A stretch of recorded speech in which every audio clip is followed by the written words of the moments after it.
Have Christians lost the meaning of resurrection? I have a long conversation today with John Dominic Crossan on whether this was a physical bodily resurrection from the dead.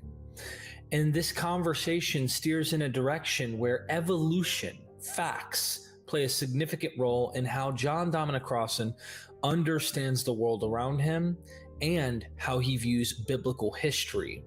You're going to want to stay tuned. Thank you to those who made this possible. And for those who joined Myth Vision's Patreon, you get to view this before everyone else. Dr. Crossan, Dom, the resurrection of Jesus has been an interesting topic for me, especially understanding that maybe we're not understanding the resurrection as understood by its different authors, maybe in the New Testament. Yeah. A lot of people want to harmonize to make it all one. Well, you read the creed, Derek. Don't you know what the resurrection is? It's the physical, actual body. Haven't you heard of the hypostatic union? You know, all of these anachronisms to place back into the Bible. But then there's also the painted Mediterranean world of understanding in the Greco-Roman world and the Jewish ideas that may be floating around. It's not like one-stop shop. You got the answer. So I was reading a book, Coming Back to Life, and then reading your work. And I've heard you infamously, if I could use the term, say the resurrection in Paul is spiritual. And what is meant by that isn't metaphysical, invisible, there's nothing to it, but that Jesus' resurrection is not in the same literal corpse, flesh and blood, bone, if you will, coming out of this tomb in Paul, but it actually gets painted that way later in Luke and John, or if you Luke, Acts, and John. Is that true? What's going on? Help us understand the resurrection. All right, let me start, as I always do, by trying to imagine in the first century what these terms meant. I'm not presuming we know what they meant.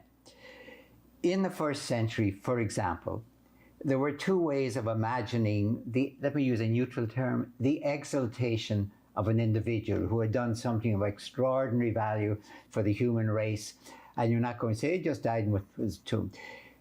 Exaltation, or if there was crucified, vindication. One was ascension. The Greek word would be apotheosis, deification in Latin. Apotheosis, ascension. The other was resurrection. Now, I'm talking about what these terms meant in the first century. Forget all the prejudice we have in our mind. We don't know what they mean yet. We're in the first century. Jesus hasn't even arrived yet. We're trying to figure out what these two terms mean. The term ascension was a completely acceptable word in the whole Greco-Roman and Jewish world. People of supreme importance. Romulus for the Romans, Moses for the Jews, the founders in effect, were exalted to God.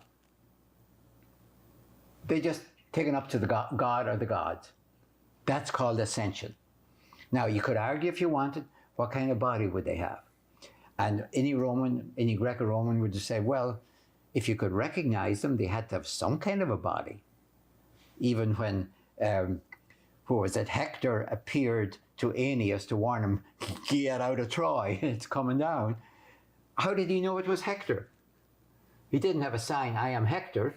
He looked like the Hector who'd been dragged around Troy at the back of Achilles' chariot.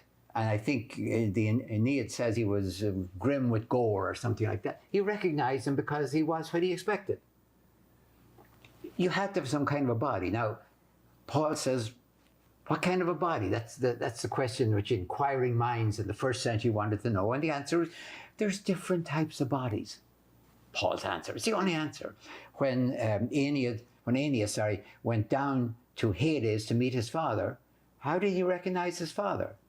Or all the others? Or how did Dante recognize the people? It was taken for granted they had some sort of body in continuity with their bodies here on earth. Or you couldn't recognize them. Now, you might have said Aeneas couldn't grab Anchises. But all of them presumed some type of body. Otherwise, how would you know them? When Romulus appeared to Proclus, I think, after he had been assumed into heaven, how did he know it was, how did he know it was Romulus? So we can argue with them and get into it if we want to. What type of body? If you say, could they eat? I think most of them would have gone, but they could probably persuade you they could eat if that was necessary. These are like dream bodies, like what we see in a dream. How do we recognize somebody in a dream? If I say I saw my father for Father's Day in a dream, how do I know it was my father? So leave all that aside. They took it for granted, some kind of a body. Now, let me go back to those two words. I said the first word, apotheosis, or ascension, or assumption, all over the Roman, Greco-Roman, and Jewish world, that was taken for granted. It could happen. God could do it to an Elijah, complete with chariot. Maybe Enoch, Moses, actually in not so much in the Bible, because the Bible says he died, but then nobody knew his grave. So Josephus and Philo says, nobody knew his grave. He went up. Yeah. So that was taken for granted. Now you could say, I don't believe it of your guy, but it was the international thing that could happen. Let's turn now to resurrection. Resurrection was not international or intercultural. It wasn't even totally Jewish. It was sectarian Pharisaic theology. And it started, we can almost date it to the time of the Maccabean martyrs in about 160 BCE. And it was a question not about us. We want to know, do we live on? The answer throughout the Jewish Bible was, get over it. You go down to Sheol and it's over. We don't do that Egyptian stuff of living forever and building the big pointy things. Then why did they come up with this idea of resurrection? It almost dated to the book of Daniel, chapter 12, and 2nd Maccabees, where they say we'll get the body back, and we're being tortured right now, but our tongue's being cut out, but we'll get it back. We'll get the arms back. The 7 sons of the mother in 2nd Maccabees, because of a belief that there has to be a cosmic justice somewhere in this world. If God is in charge of the world and God is just, this can't be the way it is. There has to be a restitution. And they would have said, well, don't tell us that our souls are immortal. We know, we've read Plato. Don't tell us our souls were immortal. It was our bodies that were tortured. It was our bodies that were killed. We were executed in the bodies. So we want to know, in the justice of God, will the bodies not come back? And so, resurrection meant 3 things. And I'd like to say all 3 things together at the same time, but I can't. It meant at the end of time, everyone will be raised up. They'll come back in the bodies. You could ask, what about cannibalism? You know, it's easy to mock this, by the way. Everybody will come back. They'll all be judged. And then there will be sanctions that are eternal in heaven or hell. That's a package. It's not just resurrection, as if God was just interested in seeing what would happen. Resurrection, judgment, sanctions. That is the claim of Pharisaic theology. Please remember, Paul was a Pharisee. Now, I don't take that literally for a second. If you want to take it literally, by all means do it. I won't mock it and ask about cannibalism and all the rest of it. And God trying to do all of this. I won't honor it, but mockery. I think it's absurd taken literally. I take it metaphorically. I don't want to say spiritually. I want to say metaphorically. And I take it with absolute stunning seriousness, because it warns us that there is an evolutionary sanction on our species, not a divine sanction on us. We have been 70,000 years ago, our species, Homo sapiens, just us, Homo sapiens left Africa and declared war on the world. That's what we did, as if it would be sustainable. We went after the physical world, we went after the other species, let me put it this way, and we went after ourselves. And there is an evolutionary challenge. Forget about God or resurrection for a moment, of whether we are a sustainable species. I'm not trying to be dramatic. We have never invented a weapon that wasn't more terrible than the one that preceded it, or one we didn't use. So it's a serious question. It's called climate change and stuff. So that's only part of the whole scenario. Are we a sustainable species? Now, when I read that there's cosmic justice in the world, I take it metaphorically, and not spiritually, because it's about us. It's about the sustainability of our species, which isn't spiritual. It's as physical as you can if we make the world uninhabitable. That's physical, it's not spiritual. So I read Paul and I read resurrection as a metaphor for the sustainability of our species. And then comes the big question. How could Paul possibly say then that Jesus is resurrected? By all means, he's ascended into heaven. You could claim that. That's just part of the wallpaper of their world. Jesus is the founder of our faith, let's say, so like Romulus for you, Moses, he has ascended into heaven and sits with God. Fine, all of that, fine, that's essential. So Paul has to say he is the first fruits of the general resurrection. In other words, Paul can only understand resurrection as this cosmic resurrection. Now, Jesus started it, he says. Because remember, the general resurrection is about the cosmic justice of the world. The judgment on our species. Not by God for me, by the way. It's not about divine punishments for me. It is about human consequences. If we are making ourselves unsustainable, if we do that and continue it, on the trajectory we are on at the moment, if it's unchanged, we are as unsustainability as oil, to put it bluntly. Now, to say that Jesus is the beginning of this process, that's why crucifixion and resurrection go together for Paul, because the challenge of a just world begins for Paul with Jesus. They took this person who lived for nonviolent resistance to Rome and they executed him. That for Paul, he's going to say, is the judgment on the world. He says that. He says they killed the Lord of glory. So he's not just saying, well, they executed Jesus. That was really not nice. He looks at Jesus as the beginning of the cosmic justification of the world. That's his great word in Romans, as you know, making the world a just place. So I look at resurrection not as spiritual. What happened to the body of Jesus? I have no more idea than anyone else.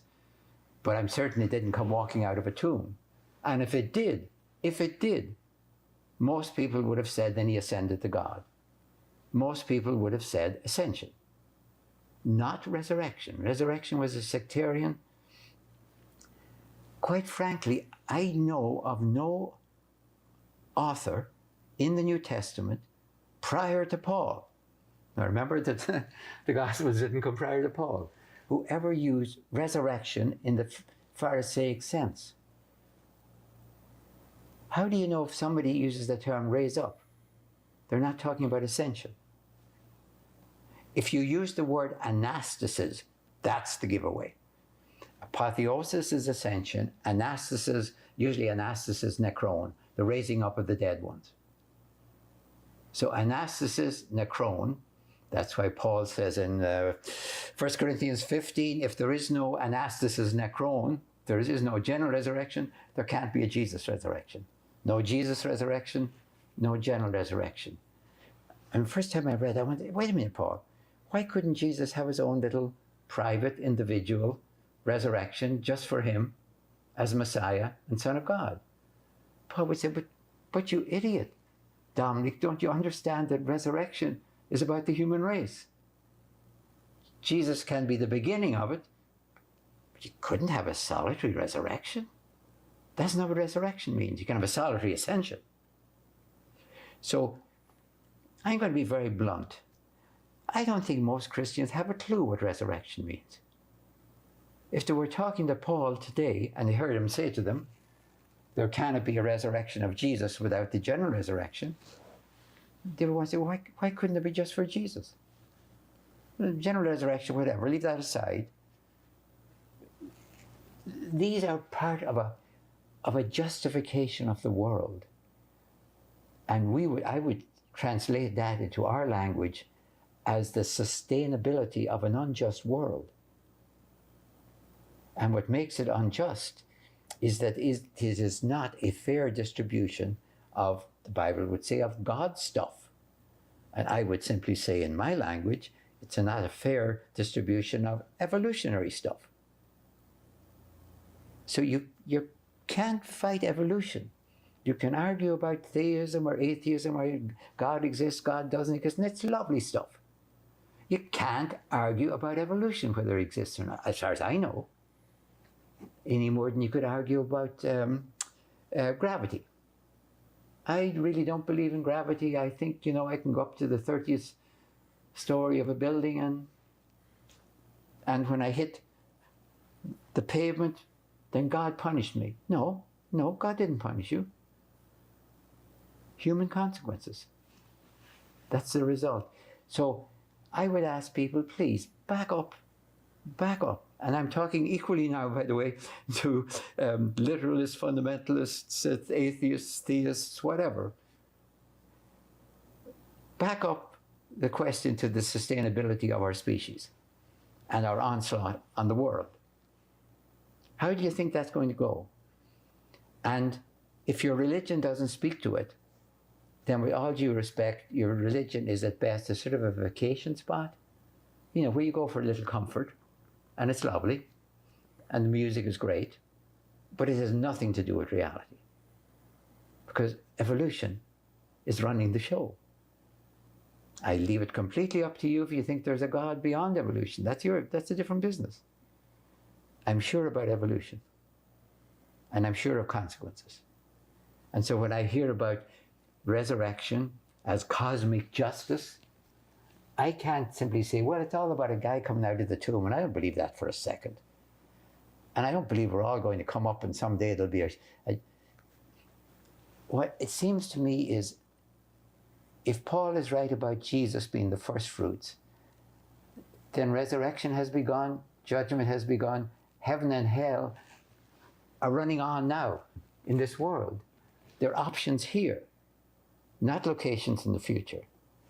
They are going on. They've started, as it were, Paul's language with Jesus. Like the harvest, the metaphor he uses is the harvest as, first fruits. And I can't not see that from an evolutionary point of view. I can't not see it.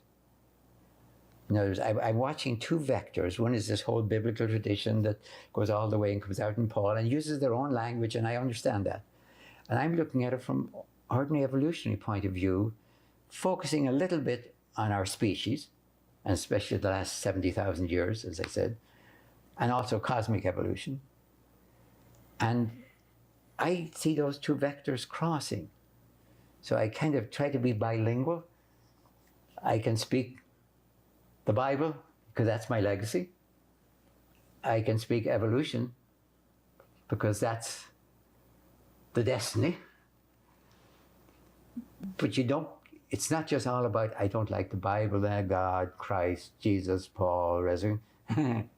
Those are all giant red herrings to let us argue about this, but we don't argue about the sustainability of our species. It's like that thing in the Bible that, they were arguing and eating and drinking in Sodom and Gomorrah or Tyre and Sidon, wherever it is, and they didn't see the tornado coming. And the tornado is the sustainability of our species. It's not divine judgment, it's human consequences. So I would like to change the whole discourse from whether somebody came out of the tomb and you could put a camera in front of it and you'd have caught it. Right. And I think myself, if you want to ask that question, CNN would not have been able to see it, but Fox News would probably have caught it, because they see all sorts of stuff that the rest of us can't see.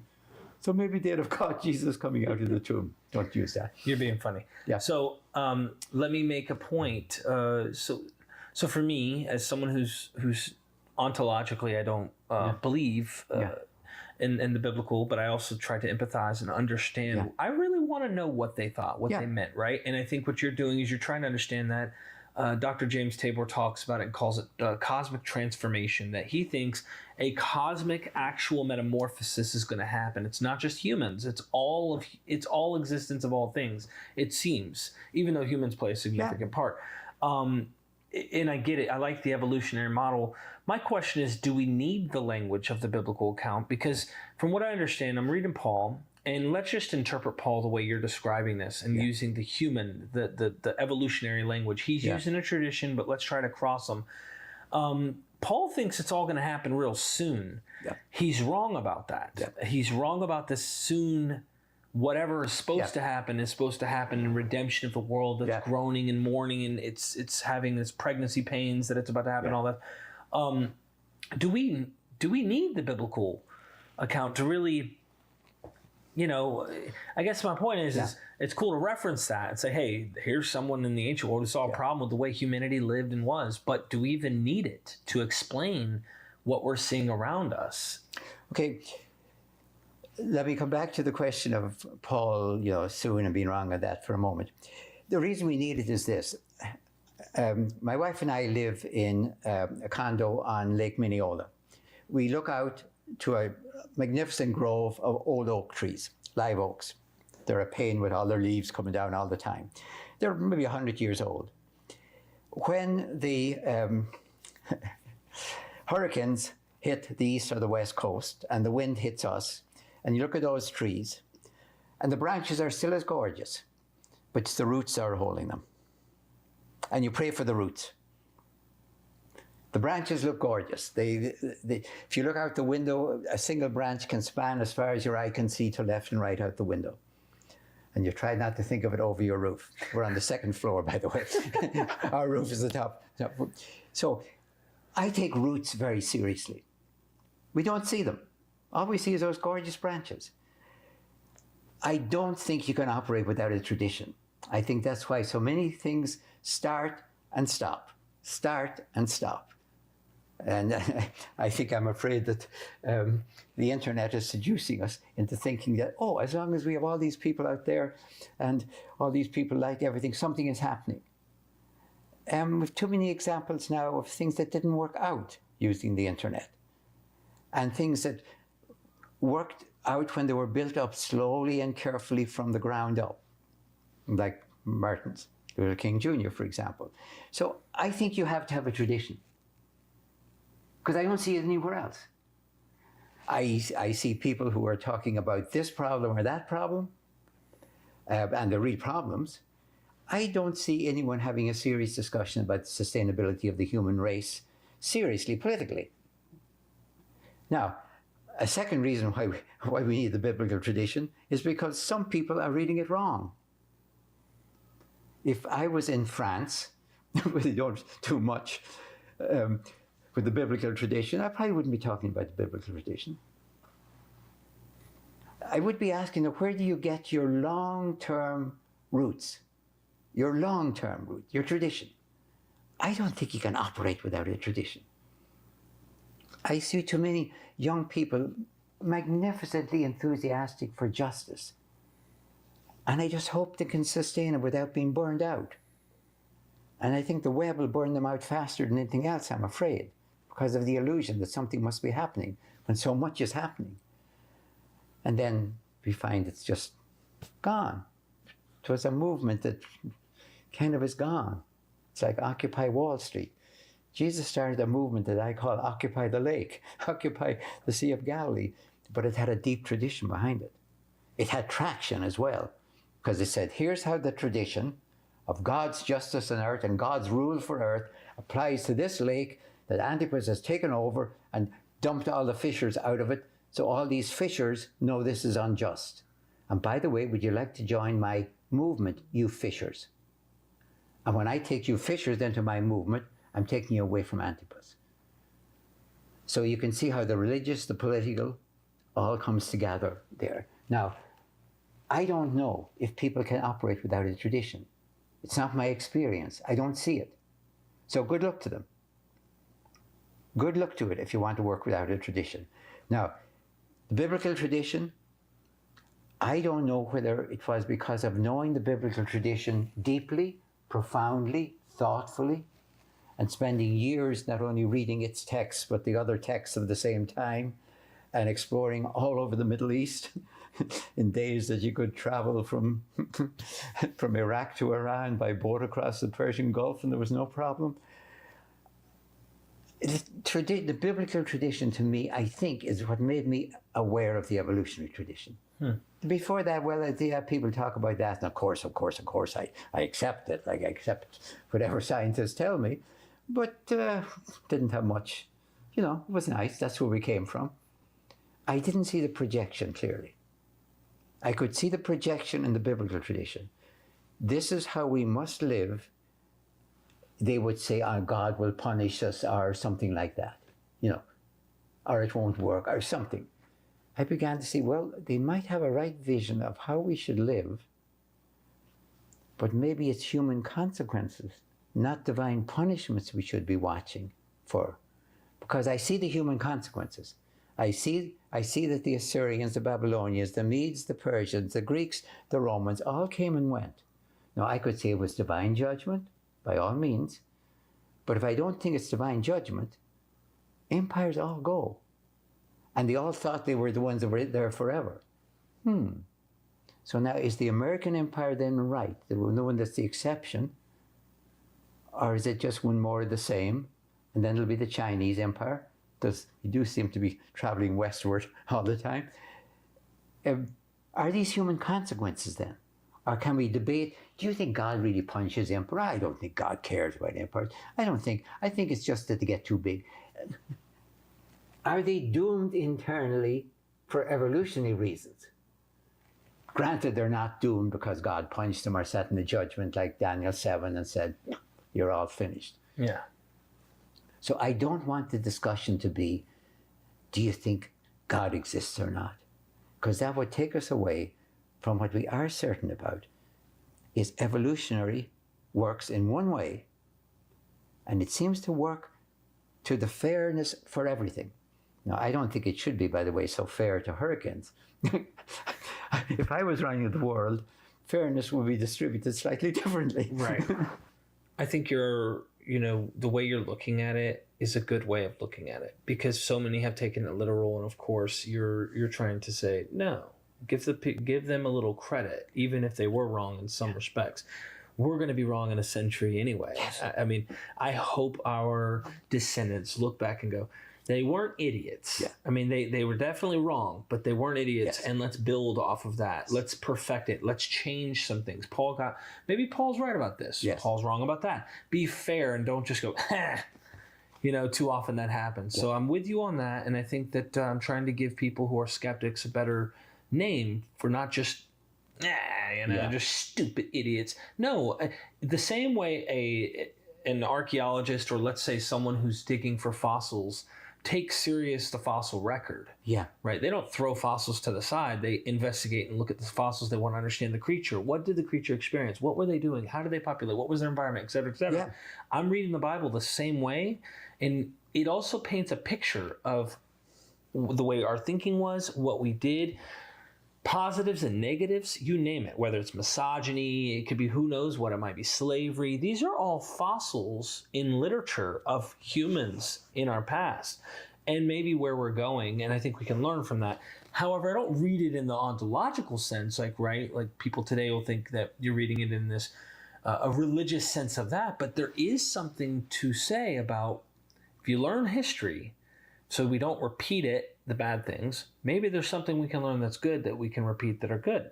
And that's the tradition I would say I like to look for, is to find that deeply rooted within the biblical and extra biblical stuff, whether it be not just the Bible, since that's you and me, we focus on the Bible so much. I want to look at all religious traditions and histories and things like that and learn. But I do appreciate you on your response. One comment on that, because I spent 26 years teaching undergraduates at DePaul University, teaching world religion. So I was never able to totally focus on what I was writing about. I've often wondered, sort of a background question, why people, they say we invent religions and then we invent gods, or God. And I wonder, why would we do that? Why do we want somebody in charge as a punisher, as it were? You know, we fight to get rid of people doing that. Why would you invent a super being? I think actually that religions, I'm talking about all religions, are intuitions of evolution. I think people caught hints of evolution. Now, they didn't know about it. I'm not trying to say they knew about it, but watching the stars, they were watching certain patterns. They're watching certain things that are happening, and we're not in charge of them. And maybe there's a God in charge of them or something, but we're not in charge of them. I would define religion. A religion is an intuition, I might say a rhapsodic ode to an intuition of evolution. So, because otherwise I can't explain why so much of the one I know best, other religions must speak for themselves, of course, the biblical tradition, despite the fact that it spends most of its time fighting with God, by the way. Every time God comes up with something dramatic like, your land is not for sale. Oh, what do you mean my land is not for sale? Well, at least I can get a mortgage on it. You can watch the whole Bible as this radical God. Even imagine him as a fictional character, a radical fictional character who lays down the law, as it were, and people say, they admit it, and then they work to subvert it. To be honest, if I could say, a bit like we might be doing with our Constitution. We revere it, but we don't really read the preamble to it that says it's to make a more perfect union and other things, as if the purpose wasn't important. So I see the Bible as intuitions of evolution, because otherwise I can't explain how what I see as the pattern of evolution tracks so well with the biblical pattern of what God wants, which is the just world. And that seems to me an evolutionary imperative as well. So I don't know how they track together unless I'm making it all up or something. So I'd like us to take a good look at religion and evolution, not get stuck in Genesis 1 or something like that, but ask whether religions are like intuitions of some kind of a power, a direction, a force, if you will. But it doesn't seem to be a malign force. Yeah, it does seem that there are what we call natural disasters, but they're not. They're simply the calisthenics of the earth, the earth's crust forming itself, without which we couldn't exist. Get out of the way if you see the tornado or the hurricane coming. That's why you have intelligence. But it seems to me that evolution is absolutely fair to everything. Not the way I would consider fair, by the way. I wouldn't be fair to viruses. I'd probably get rid of them and therefore destroy the whole fabric of the universe if I was in charge. And that, by the way, brings up a flashpoint to my mind.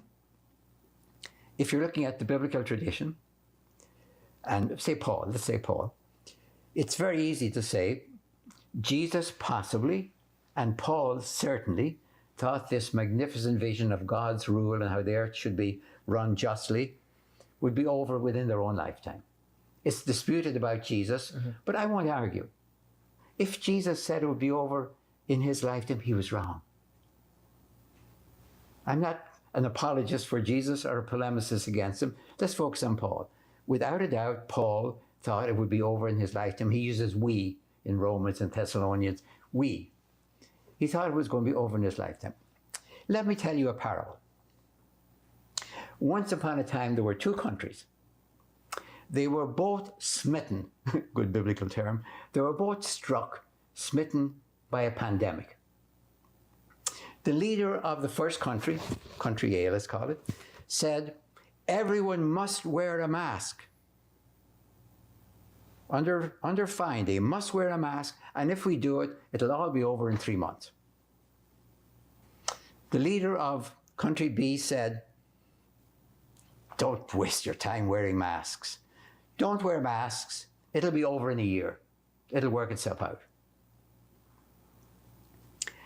When it was over, everyone looked at leader A and they said, you were wrong. It wasn't over in 3 months. It took a year. but it is true that you saved 1 million lives. And then they looked at leader B and they said, you were right. It lasted exactly a year like you said, but it did cost 1 million lives. Now, let me separate message from time. Message from time. The first leader was totally wrong about the time. No, it wouldn't be over in 3 months. Never was going to be over in 3 months, no matter what you did. But right about the message. Yeah, we should have worn masks. You can be totally wrong about, totally right with your message and wrong about your time, and totally right about your time, but wrong about your message.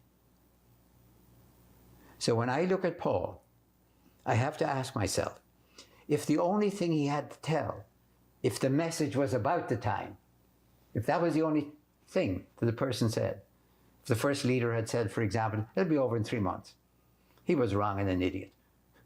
Or the other one said, it'd be over in a year, he was right. So time and message are not the same thing. You have to explain to me, if you say that Jesus and Paul were announcing the end of the world or the termination of time, and that it would be within their own lifetime or their generation, and they were wrong. Of course they were wrong. Anyone who said that in the New Testament was wrong. Mark was wrong to say it. Q was wrong to say it. Paul was wrong. And if Jesus said it, he was wrong. By 2,000 years and counting.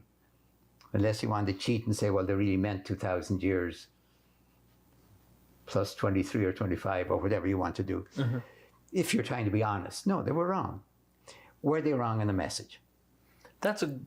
If we can, let's go into this a little, because I would say that there's some really valuable, timeless wisdom that you can find with not only Jesus, but you'll find it in multiple figures in history. Some of it to me is in using the evolutionary process that we've talked about is common sense. I mean, anyone who's kind of sober-minded and can look and observe and realize, when you treat people nice, it's because you also want to be treated nice. Yeah. Golden rule. Yeah. Which Jesus didn't invent. These are things that came before him. And if we were to equate that with his message, I'd say that's true. I wouldn't say he monopolized the message. I'd say that this is a universal principle that humans have learned in evolution, which we can observe. But are there things that they've taught in their message that might be harmful or outdated or something that might not be good? And I think everybody cherry picks. So I'm not like picking on cherry pickers. I encourage people to cherry pick. There's things, for example, we can interpret, and this also matters how you interpret things. When Jesus says stuff like, you must hate your father, your mother, your sister, your brother for the kingdom to be this, what we would call adopted, what is it, a fictive kinship. Yeah. Look at what the Jehovah's Witnesses are doing with this message. Look at what some of these cults are doing to the family members that are biological. Because why? They're not believers of our tradition, or they're not part of our groups. And so I wonder if Jesus was a radical like that, to the point where when they ask him, if we ask, there's a historical kernel here in Mark, where he's like, hey, your mother, your brother, who is my mother and my brother? It's you, my brothers and sisters in the kingdom, the ones who are following this message, because, he says that a prophet in his own hometown isn't accepted. So his own people are like, probably his own kin are saying, nah, at least at first. And the others are accepting. And I guess when I get down to the minutia, some of the message I can see and I go, okay, this is good, things that Jesus are saying. Then some of the things I see, the way they're looking at it in the world, I look at Jehovah's Witnesses, I'm interviewing ex-cult members, and I say, this is probably bad. Mm-hmm. At least its repercussions are not good the way I've seen it play out. How would you, as someone who believes in the tradition, in a sense, parse the message there? So we get the timings wrong, but the message, when you see parts like that, would you say, okay, I don't think that's what it meant? Or would you say, maybe some of the message is a bit outdated? No. I find that as a way of doing it absolutely mind-numbing. Right. If I'm going to work with Mark, the first thing I want to do is, what is Mark up to? Right. I want to look at Mark in his total integrity. then it's only within the integrity of Mark will I ask what that comes down to. Okay. If I start with that, I'm lost. If you were to take that out in the abstract, and if you said to me, render to Caesar the things that are Caesar's, render to God, and Jesus said that, and you give it to me as an aphorism, a one-liner of Jesus, what does it mean? I think it means that there's two forces running the world. One is Caesar and one is God, and you have to give. And I think it explains to a split world, and it explains exactly the problem we're in at the moment. And it is the most un-Jewish term I could possibly imagine. Not even Josephus, who was the most pro-Roman of them all, would admit that, because Josephus insists that God has gone round the universe giving power to each, and now the power of God, the scepter of God, he says, rests on the Romans. Don't disobey the Romans. He would never say they're like this. God gives power to the Romans. He would never say, I can't imagine any Jew making that as a abstract statement. I can imagine a Jew, if he's looking at a coin that says Caesar is God, and equates them, that he separates them, which is a little quiet whisper of treason. It's a kind of a whisper. It's not a big bang crash treason, but it's a whisper of treason. If I was a Roman official, I would say, now, would you explain to me exactly how that works? Tell me how that works. And then I would be getting ready the cross for you. So, yeah, I'm pretty certain, I don't quite know what it means, but I'm pretty certain it isn't something I like. I like Theos Sebastos Kaiser. I like, Deus Augustus Caesar. That's it. So basically, I don't start by taking things out of their... To understand anything Luke says, if I'm trying to understand, for example, why the Jews are the ones guarding the gates of Damascus, I want to know everything Luke Acts says about Jews and where he is, and then I'll put that in there. Otherwise, if I can use a political example. When I became a citizen in the year 2000 in this country, having lived here pretty much since 51, I read the Constitution. I actually read the preamble first. It actually kind of comes in first, the prologue.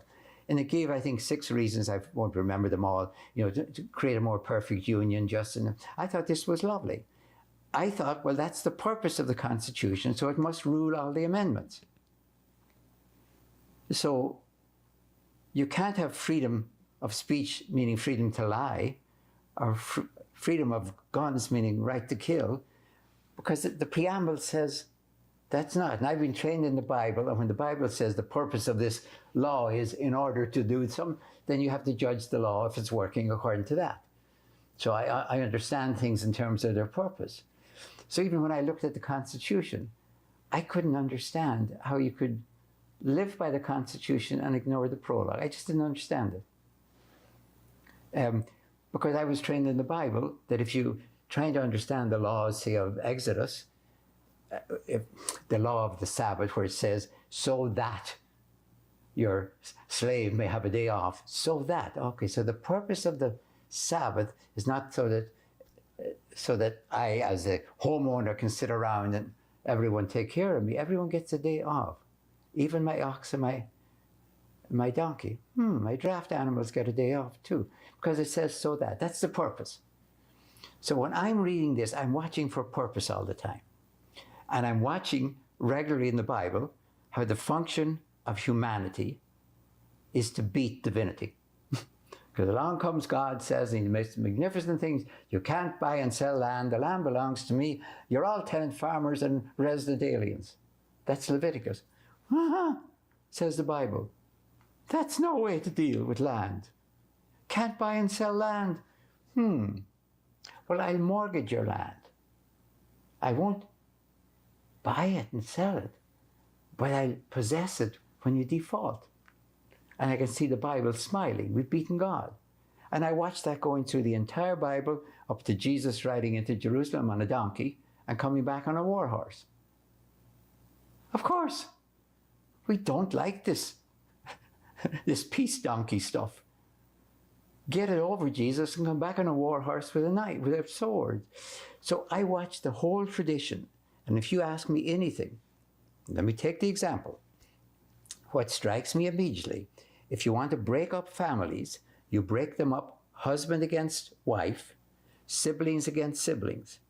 If families break up generationally, that is, the father against the son, the mother against the daughter, the mother against the daughter-in-law, you're saying what is absolutely true. And Jesus said it. And if he was smart, he would have known it. This generation, my peers, probably won't take this message, but the next generation will. And that's true for better or for worse, by the way, throughout human history.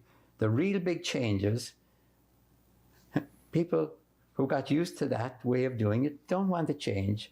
It's the kids that'll change. It changes generationally. So when I tell them, see, read Jesus, I put that within the context then of Mark saying the generation of Jesus didn't particularly take what he was saying. Obviously, some of them did, or we would know about it. But it'll be the next generation that'll take it. And maybe it'll be for the good or for the better, by the way. Maybe the Jews won't take it and the Gentiles will, and maybe that'll be good, and maybe that won't be good. I think I would be much happier in the 4th century if the empire had become Jewish rather than Christian.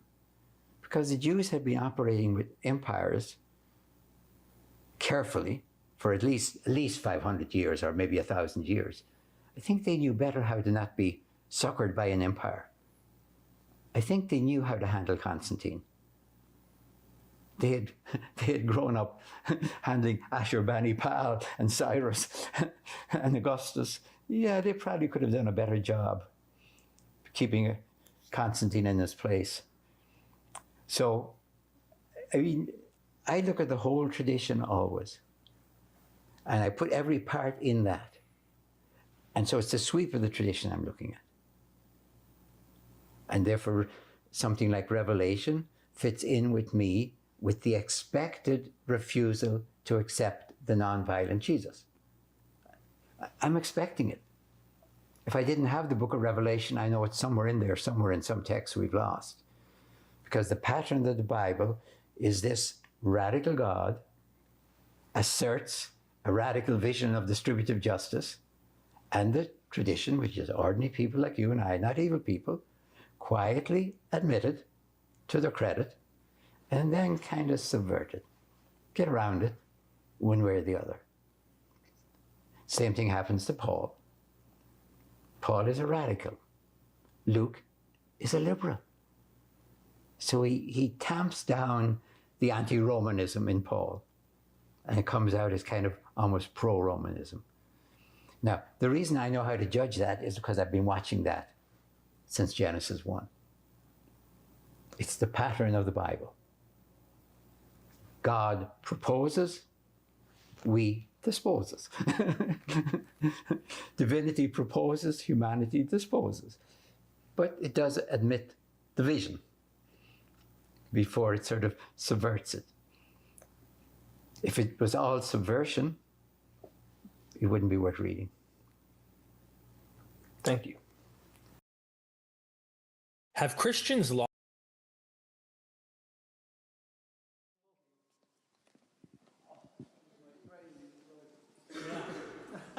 I did say, oh, there we are. I did say it's a bit tough listening in places. The proposal now is that there is a drink and some things to eat, and let's go and get some, and then maybe we can gather with a bit of conversation, Q&A and all that. All right? It wasn't easy to follow everywhere, and sometimes the words kind of were a bit confusing, although they did help because there's an echo, wasn't there, with the sound and so on. Yeah, you do. But, I mean, for example, there's one moment where he mentioned trees, whereas actually what he said was treason.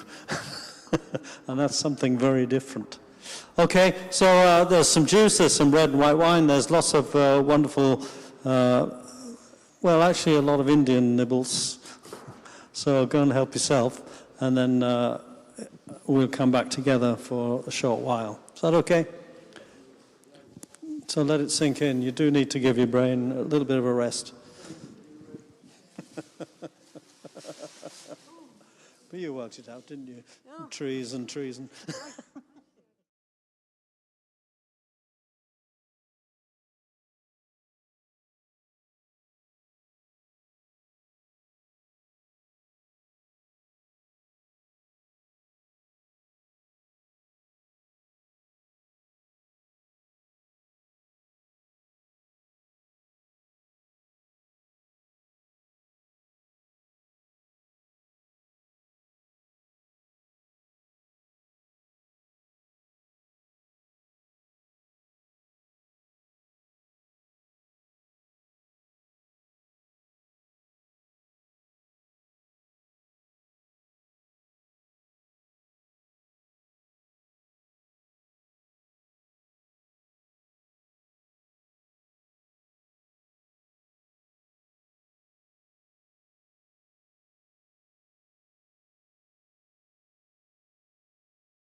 juice and your wine back to your seat.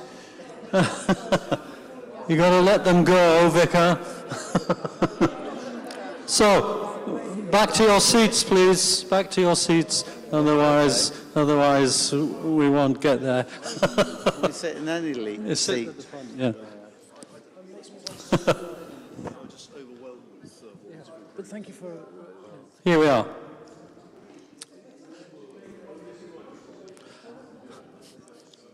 I'm waiting for your intelligence to come forth.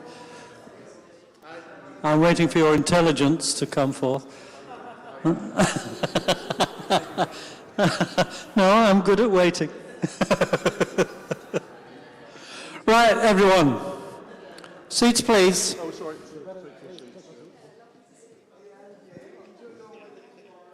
I don't know how far we might get with this, but let's see.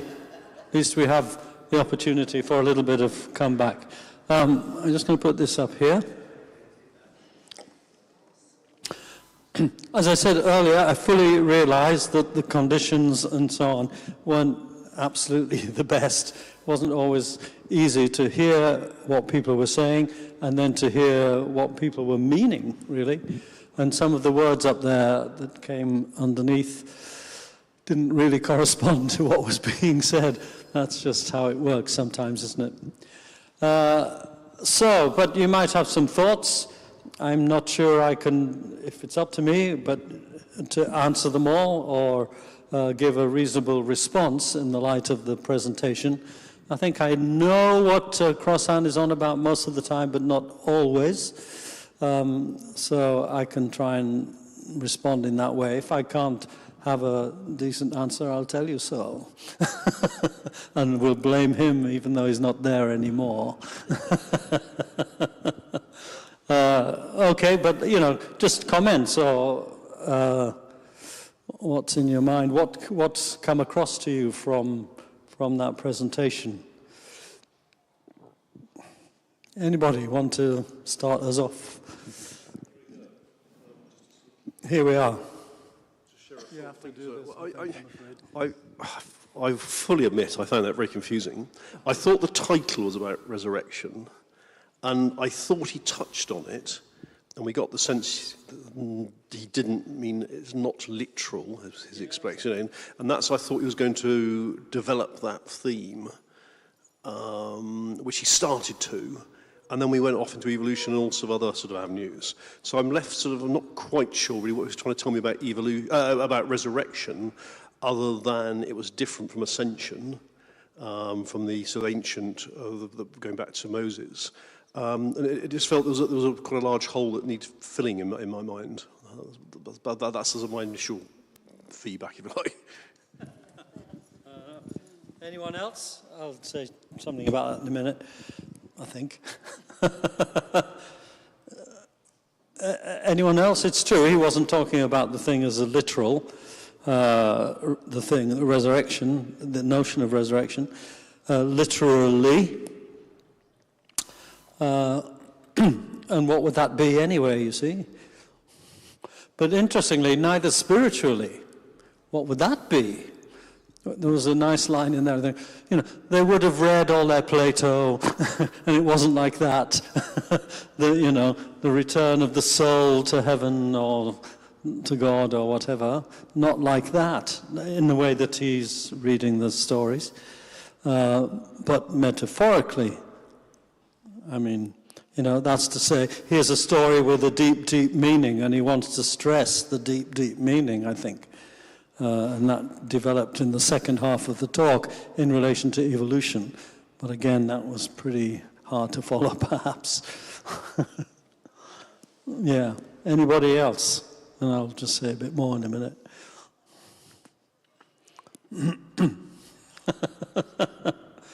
Yeah. Why is religion so difficult? Sorry.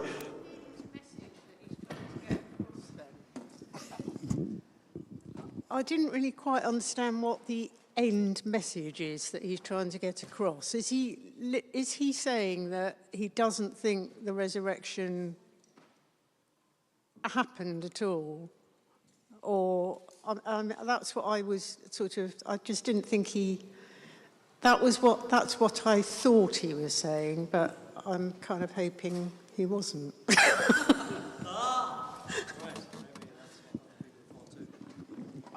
I thought that as well. I thought that's what he was sort of saying. Okay. Was he, is this correct? Was he saying he didn't think the resurrection happened?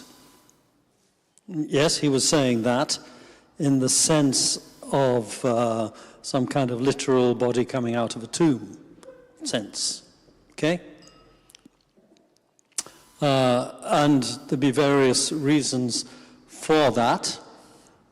He didn't go into that. He could have kind of gone into that a bit more, I think. I agree with you there, if that's what you were wanting, something a bit more of. But I think what he was saying was, and this is the other bit of your question, you know, what was his point? What was his point? I don't know, what was his point? This is my take on what his point was, that you can only understand resurrection and its meaning, first of all, in its kind of first century context in which it is used.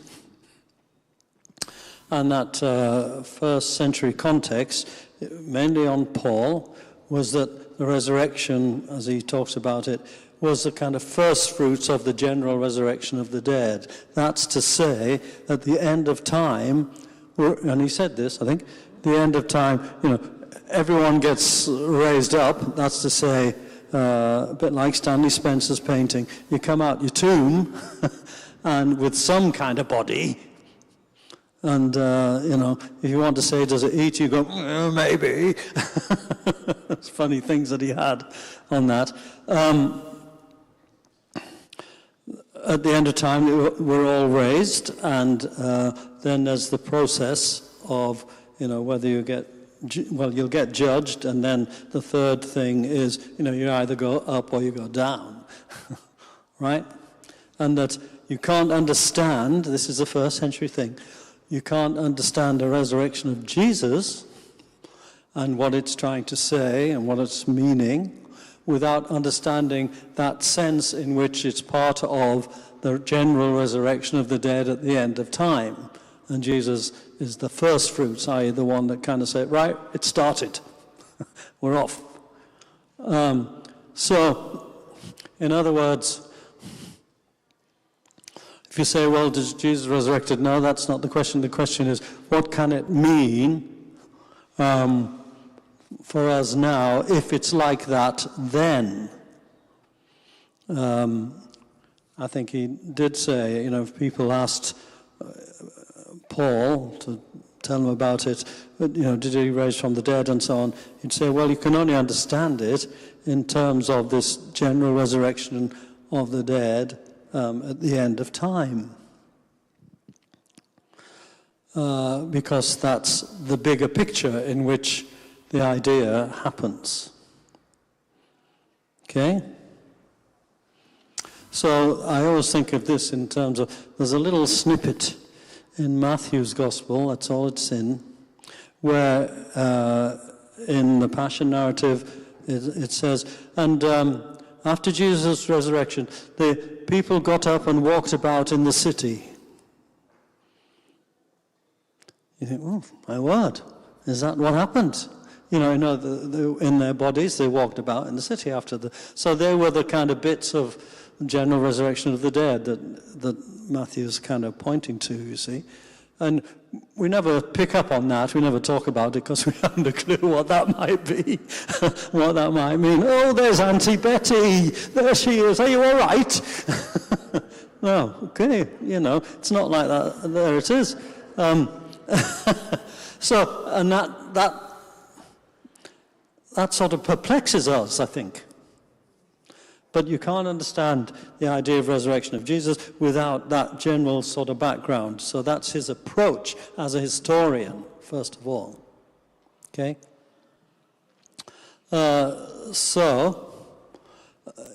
Therefore, we think of it for him as metaphor, that's to say, as a message, meaning, an expression of faith, which is given in these physical sort of terms.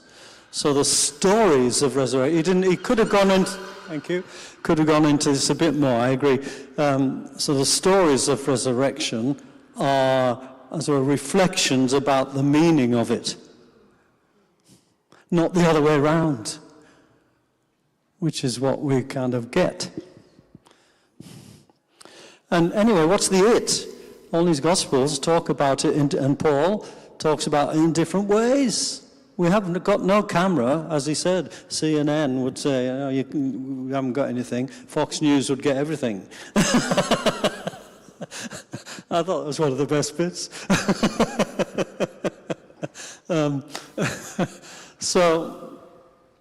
And that's kind of probably a bit difficult for us, because in a way we've never been taught to think that that's an option. First of all, here is the message is prior to the explanation of it, or to the reason given for it. And what's the message, as I understand this anyway, is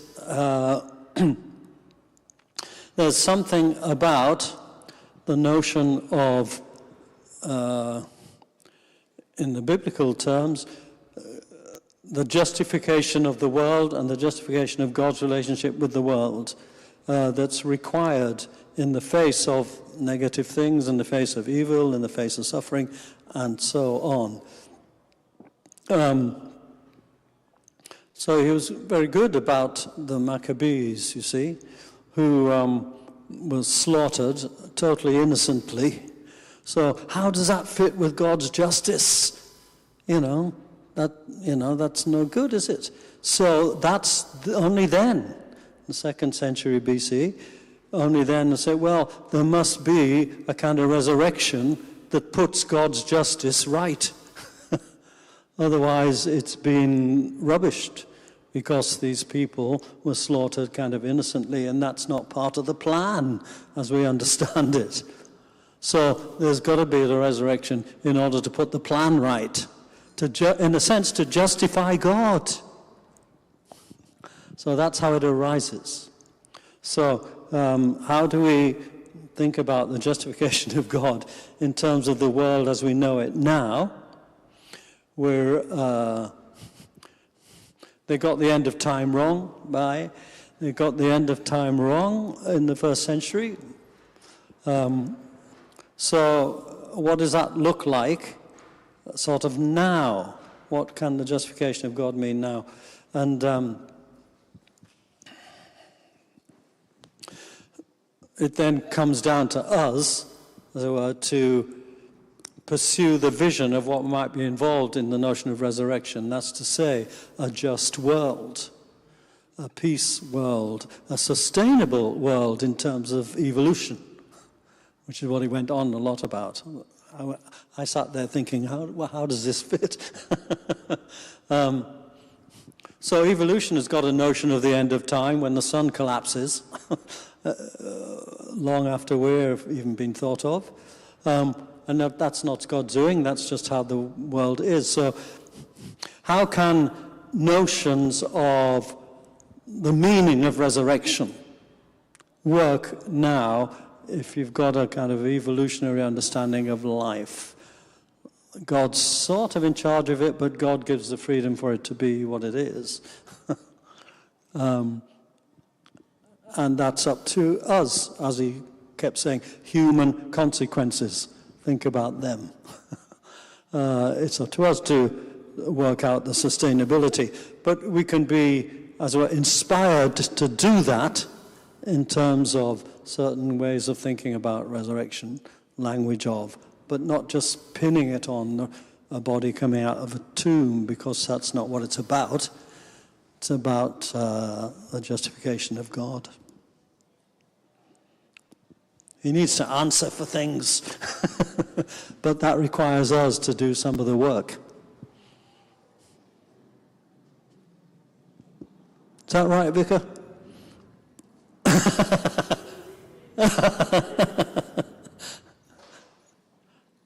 So, it does rather, it takes the whole discussion in a sense, in a way, did a body come out of a tomb? Because, so what? In a sense, that would be his view, I think.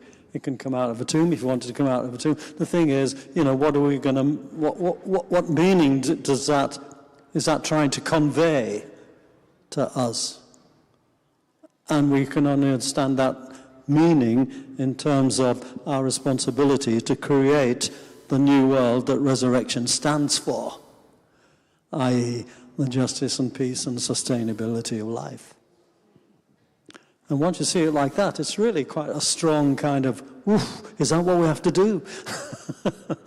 So it's not about bodies necessarily in that sense. I mean, a body come out of a tomb. I was looking at the Easter Day readings this afternoon, preparing for the Easter sermon, and I've chosen John this year. Yeah, ahead of time. And I've chosen John this year in that lovely passage with Mary Magdalene when she goes to the tomb to try and find him. And the tomb is empty, and she says, "Oh, they've taken away my Lord, and I do not know where they have laid him." And it's a beautiful scene, really, isn't it? But a long time ago, when I was having a conversation with somebody about resurrection and whether they believed in the bodily resurrection or a sort of more or less literal resurrection, and I remember she said to me, "But if I don't have the resurrected body, it's like going to the tomb and nobody's there." So does it make my faith any less if I can't cling on to that kind of literal understanding of the resurrection? Now, I'm not saying that that's what I think, because I've always struggled, actually, to think of resurrection in a literal way. I'm more of a kind of metaphorical person. But I think we all think in different ways, because we know now that our brains are different. And for some, maybe that kind of very literal understanding is an easier way. And that if you don't have that, then what's left in your faith?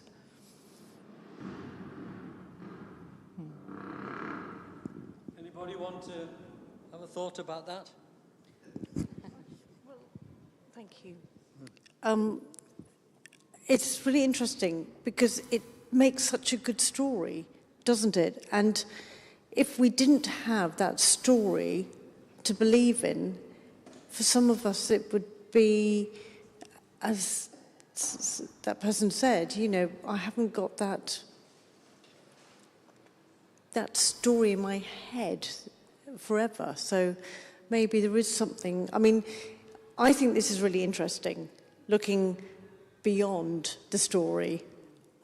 For me, that was really interesting. But I can see how clinging on to a story is also important for some people.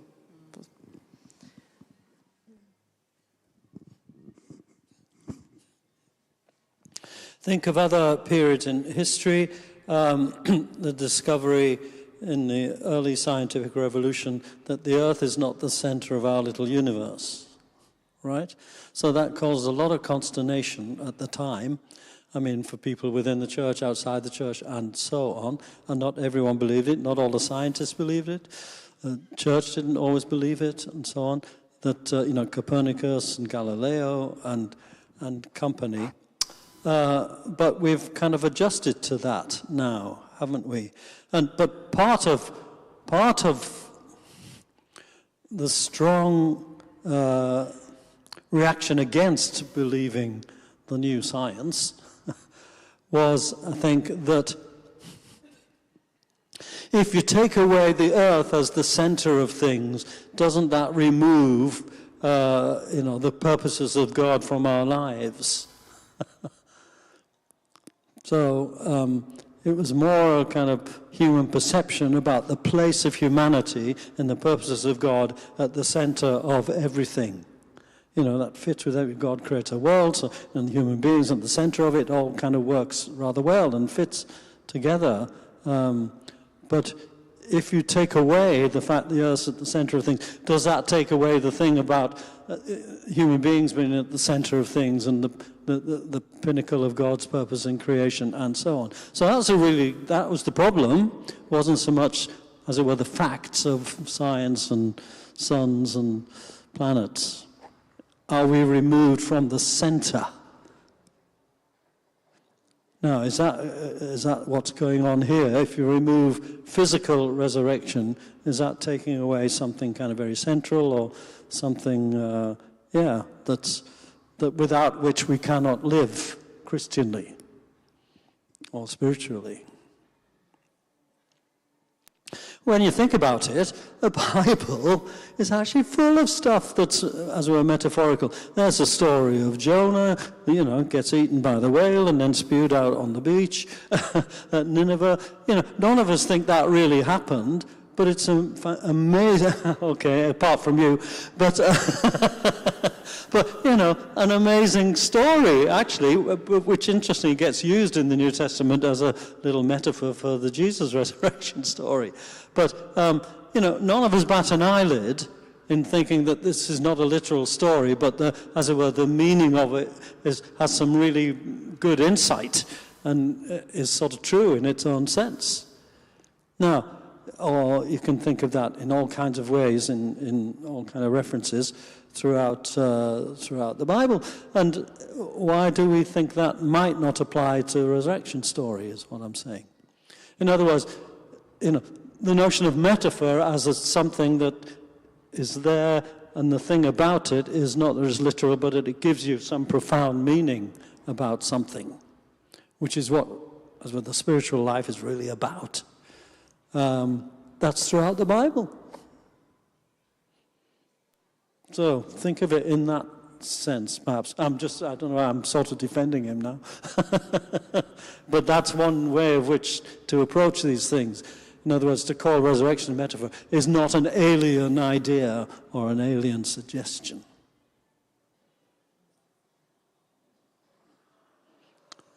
Here and here. Thank you. Thank you.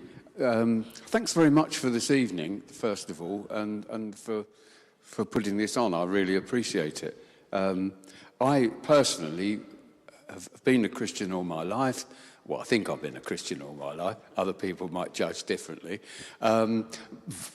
But for many decades now, I just cannot accept the supernatural stories that are, or the supernatural teachings of the church, who says this is Christianity. I was thinking about what the vicar was just saying about Mary.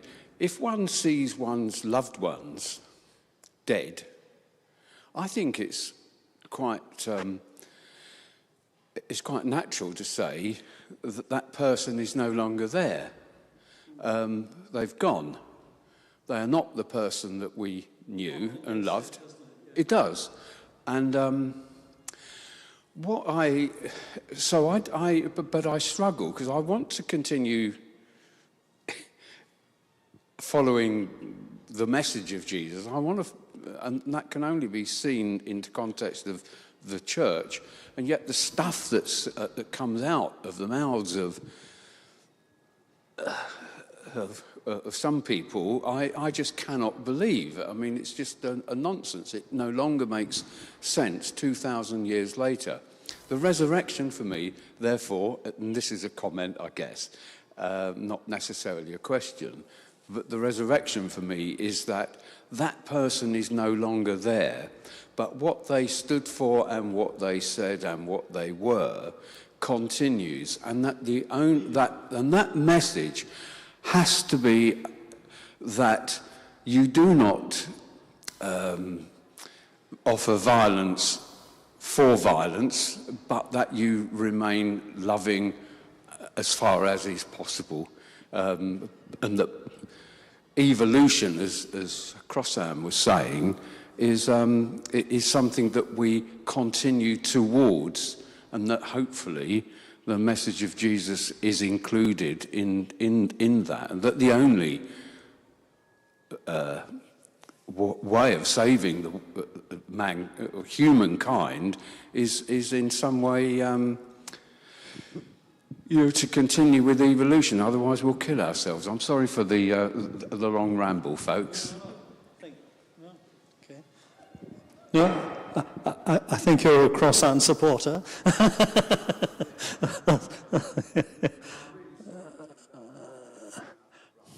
It's okay, you can do that because we're going to close. Yeah, there's another comment over here. Mine's very simple, actually. It's just, it's just interesting that the stories feed into our human emotions, don't they? The stories are intrinsic to humans, really, in that sense. So, actually, it's easy to make that assumption or make that connection, because we're all looking for that emotion, aren't we, in human life, I think. So actually, for it to be challenged is quite something, I think. And I think that's where we all fail in that sense, is that we want, support or human connection or something like that. And those stories actually, rightly or wrongly, give us that kind of support. And actually that's just something I think. So the stories have an emotion, in a positive way, which is hard to dislodge in a way, or hard to kind of satisfy in other ways. And I think that's perhaps what I was trying to say with, take away the earth from the center of the universe. Does that remove you from the center of kind of God's mind, which is what was sort of going on a bit as well. And that's more kind of some kind of emotional response, isn't it, to things? Yeah. Yeah. Sure. Yes. Do you want to elaborate? No, I think you've said it very nicely, that the distinction between, if it's a distinction, but anyway, a different perspective of when we need to be the center of things and when we're comfortable with being part of humanity. It's an interesting difference. And maybe Crossan is in the latter category in what he's saying, as I understand you. I think the scientific revolution obviously has lots to commend itself, but it does turn us, I think, these days, it feels to me as though it turned us more towards literalism. And in the pre-so-called scientific world, where stories were so important for conveying essence and importance and meaning and emotion and essence of meaning, we've kind of often lost that as what was going on in the first century and subsequently. And so the stories of resurrection or ascension, they were conveying essences that were essentially unknowable, but like many stories, they tried to convey what was important. We don't do that in the post-scientific world. We think in terms of specific, provable, evidence-based, and we're talking most of the time a different language. And we've lost the respect to the same extent in many contexts for the stories, which are also very important. Both are important. And Crossan is saying that, you've got to make your own choices, I feel, which is... Thank you, that's a valuable comment, I think. Sorry, what are you saying? We'd like to be somewhere in between literal and metaphorical. I think of you as a literal person, James.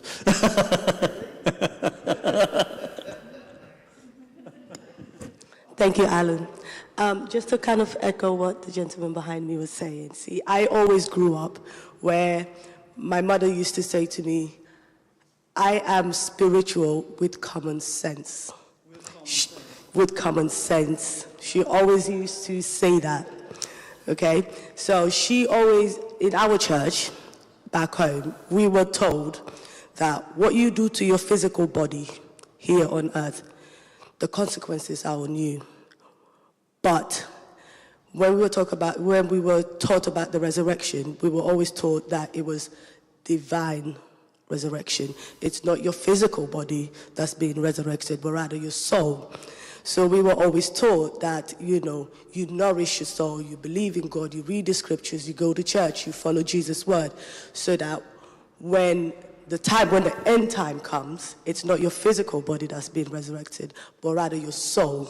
So because of that, she always used to say she's a spiritual with common sense, because she never took things literal as they are. She never believed that it's physically the body of Jesus in the tomb that was resurrected. In a sense. In a sense. Very, very much, 98.9%. But that's what I always grew up believing in, that it would not be my body that would be judged at the end times or any of that. It would be my soul. And based on what I did on this earth to nourish my soul, that would be judged. So that's lovely, yeah. Has to be said, it's fairly Plato, though, as well. You're a spiritual resurrection, not a metaphorical. That difference. Yeah, okay. Yeah, well, I mean, lots of us think that and can't understand why we can't think that. Yeah. There we are. I'm looking at the time, and it's 10 to 9. We can have a couple of minutes more if you want, if there's anyone else wants to offer something, or we'll draw it to a close.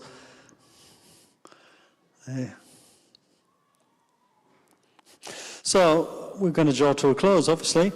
I hope this is going to enhance your experience of Easter this year. See you. Thanks for coming. Great. Take care.